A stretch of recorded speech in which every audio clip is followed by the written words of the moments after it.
स्वागत है आप सभी का इस बदलती दुनिया के ब्लॉग में। तो आइए, आज कल से यानी कि जो है ना ग्रुप डी का फॉर्म आया हुआ है और जिसका वैकेंसी का जो सीट है ना वो लगभग आया है आपका 32,000 है। 32,000 के आसपास है, जबकि ये बोला गया था कि लगभग 58,000 के आसपास में आएगा, यानी 60,000 के करीब रहेगा।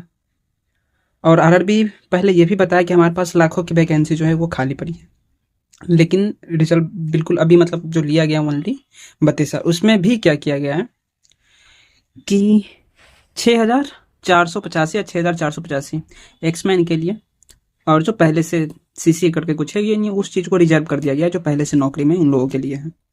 तो यानी जो फ्रेश लोगों के लिए जो है वो मात्र 19,000 के आसपास ही वैकेंसी है फाइनल। तो हमारा इस चैनल पे ये तो बस छोटी सी एक झलक थी, लेकिन एक्चुअल में जो हमारा वीडियो है ना वो बनेगा इस बात पे है ना कि आखिर इतना क्रेज क्यों है। लोग सरकारी नौकरी, लोग ठीक है डॉक्टर सही है डॉक्टर बनो, लेकिन डॉक्टर बनने दे तब ना। इंडिया में इतना उसका फीस है कि करोड़ों 2 करोड़ के आसपास जाता है। उसके बाद आ जाइए तो बिजनेस, उसके बाद एम्प्लॉय, प्राइवेट नौकरी, प्राइवेट जॉब, ये सब लोग जो ज़्यादातर इन्हीं चीज़ों के पीछे ही दौड़ रहे हैं, जिसके कारण ही आज ये दुनिया के जो लोग ना, जो मानसिकता है ना, वो ये होती जा रही है ना कि हमें काम इतना सा करना पड़े, हमें मेहनत इतना सा करना पड़े, और हम जो सोर्स है, जो कि नेचर, सोचिए कि सोर्स आपको चाहिए कहाँ से, इसी पृथ्वी से चाहिए, इसी प्राकृतिक से ही चाहिए। ठीक है, तो चीज़ें को पाने के लिए हमें बस इतना सा मेहनत करने पड़े, हम इतने सारे सोर्सों को यूज कर सकें, लेकिन ये संभव नहीं है। कोई भी आजकल, यहाँ तक किसान के बच्चे जो हैं, यहाँ तक किसान जो है वो सभी लोगों को इतना क्रेज कर दिया गया है ना सर्विस सेक्टर में, थर्ड सेक्टर में, कि लोग अपना प्राइमरी प्राथमिकता जो होती है ना उसे छोड़ करके लोग यहाँ पे आ रहे हैं।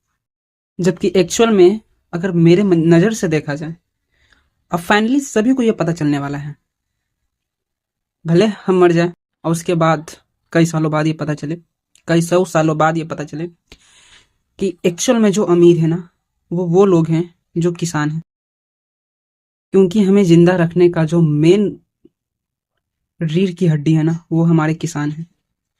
वो रहेंगे, उनका वो खेती होगा तभी हमारे अंदर अनाज आएगा, अन्यथा हम जीने वाले नहीं हैं। कृषि हो गया, हमारे बगीचे हो गए हैं, बाग बगीचे, जिनसे हमें ऑक्सीजन मिल सके। तो ये सब चीज़ें रहेगी तभी हम रहेंगे, तभी यहाँ पे जानवर भी रहेंगे और उन जानवरों के साथ साथ हम भी रहेंगे। अन्यथा आप देख सकते हैं कि जिस तरह से छोटे छोटे पक्षी, तितलियां, पता है तितलियां आज आकाश में क्यों नहीं दिखती? आज क्यों नहीं, मतलब किधर दिखते हैं? आकाश में देखिए ना, ऊपर तारे भी नहीं दिखते हैं। ये सब क्यों? ये सब जो है ना प्राकृतिक के साथ जो हमने छेड़छाड़ किया है ना, वो उसी का रिजल्ट शो हो रहा है। और देखिएगा ये एक दिन ये पृथ्वी भी ना कहीं मंगल की तरह हो जाने वाली है, लेकिन हाँ टाइम लगेगा।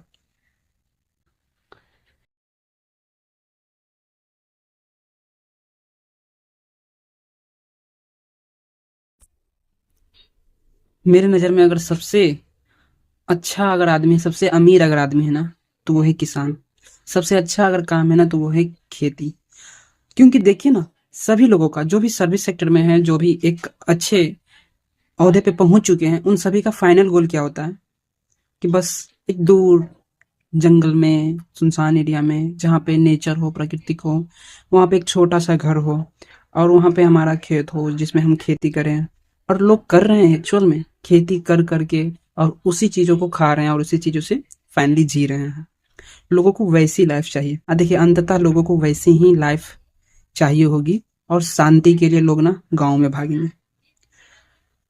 इसलिए आप सबसे पहले, जिनके पास खेती, जिनके पास कृषि है, वो सर्विस सेक्टर को की तरफ मत भागिए। लोग भाग रहे हैं, लोग वही कर रहे हैं जो नहीं करना चाहिए ना, लोग वही कर रहे हैं। लोगों को लग रहा है कि यार खेती में बहुत मेहनत है, बहुत, इसमें हम 2-4 फैमिली को लेकर के नहीं वर्क कर सकते हैं। और करते हैं इतना सारा मेहनत, और मिलता है इतना सारा फल। बात भी उनका सही है कहना, ऐसी बात नहीं कि वो गलत करे। जो मानसिकता जो स्टार्टिंग से ही बनते आ चुका है ना, वो वही चीज चल रही है।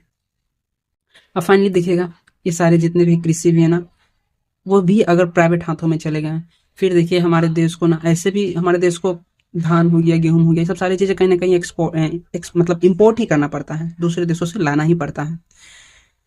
क्योंकि हमारे अंदर में जो हो रहा है ना, हमारे जो कंट्री में जो सारे फसल हो रहे हैं ना, वो भर वो पूरी तरह से हमारे देश के लोगों को पेट नहीं भर पा रहा है, इसलिए हमें विदेशों से मंगाना पड़ रहा है।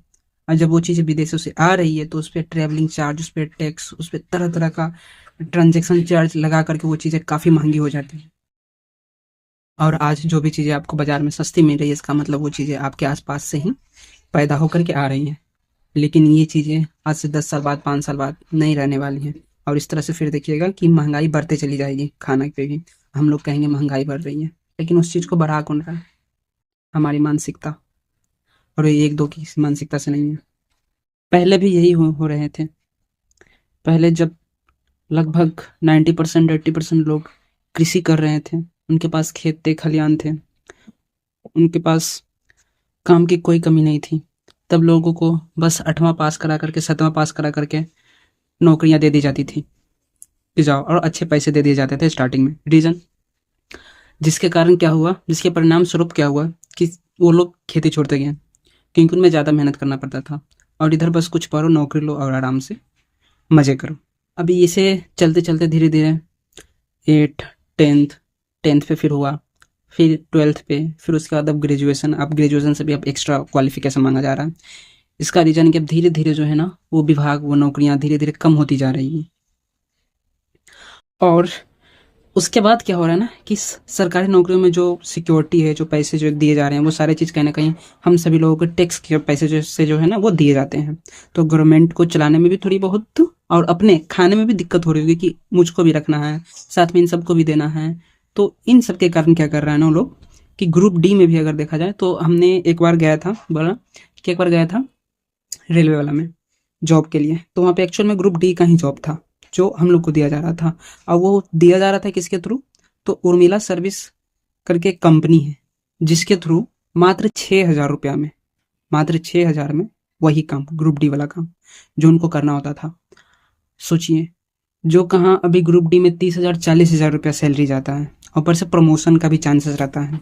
लेकिन ये अल्टरनेटिव निकाल दिया कि बस 6,000 में काम किया, 6,000 मंथली, और कोई ना तो किसी तरह का सिक्योरिटी देना है, ना तो किसी तरह का परमानेंट जॉब है, ऊपर से 2-4 गो सुपरवाइजर को रख लो, हाँ बस वो अपना काम करवा लेगा, हमारा काम हो जाएगा। तो इस तरह से क्या हो रहा है ना, कि वैकेंसियां तो हैं, सीटें तो हैं बहुत सारी खाली, लेकिन काम तो हो रहा है किसी और के थ्रू, कोई अदर प्राइवेट, और भी वो प्राइवेट कंपनी है, वो कंपनी इंडिया का नहीं है, विदेशी कंपनी है, जिसके थ्रू ये चीज़ हो रही है। उन्हें भी कुछ अच्छा खासा कमीशन मिल जाता है, आइदर गवर्नमेंट का काम सस्ते में ही निपट जाता है। तो ये चीज़ें हो रही हैं, और आगे इसी तरह से बहुत सारे सेक्टर में हो भी रहा है, और आगे भी होगा, यही होगा। तो चलिए इस वीडियो को यहीं रखते हैं। हमारी बातें अगर अच्छी लगी हो तो वीडियो को लाइक कीजिएगा, और जरूर सब्सक्राइब कीजिएगा इस बदलती दुनिया के ब्लॉग को। बस थोड़ा सा अलग से दिखाने की कोशिश कर रहा हूँ इस दुनिया को।